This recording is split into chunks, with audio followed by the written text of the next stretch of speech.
আসসালামু আলাইকুম। আপনারা যারা বনসাই করতে আগ্রহী তারা কিন্তু হচ্ছে এই গাছটা অর্থাৎ এটার নাম হচ্ছে বল কামিনী। এই গাছটাকে পছন্দের তালিকায় রাখতে পারেন।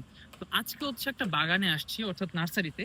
তো দেখতে পাচ্ছেন পিছনে অনেকগুলো এই বল কামিনীর সংগ্রহ রয়েছে। এই গাছটাকে হচ্ছে আপনারা পছন্দ করতে পারেন এর রিজনটা কি?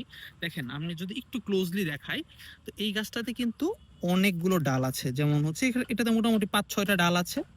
আপনি যদি হচ্ছে ৬ মাস পরে গাছটা একটু বড় হলে এটাকে যদি হচ্ছে আপনি বনসাই পটে দেন এবং নিচের এই ডালগুলোকে ছেঁটে দেন এবং উপরের ডালগুলোকে ছেঁটে দেন, আস্তে আস্তে এটা খুব সুন্দর শেপ নিয়ে নেয় মোটামুটি ১ বছরের ভিতরেই। এবং আপনারা যারা হচ্ছে বাণিজ্যিকভাবে বনসাই করতে চান তারাও কিন্তু দেখা যাবে যে ৬ মাস বা ১ বছর পরে এই গাছগুলোকে বনসাই পটে দিয়ে এভারেজে হচ্ছে আপনার ৳১৫০০ বা ৳১২০০ ইজিলি সেল করতে পারেন। তো আপনারা চাইলে বনসাইয়ের জন্য এই বল কামিনীটাকে পছন্দের তালিকায় রাখতে পারেন। ভিডিওটা দেখার জন্য ধন্যবাদ।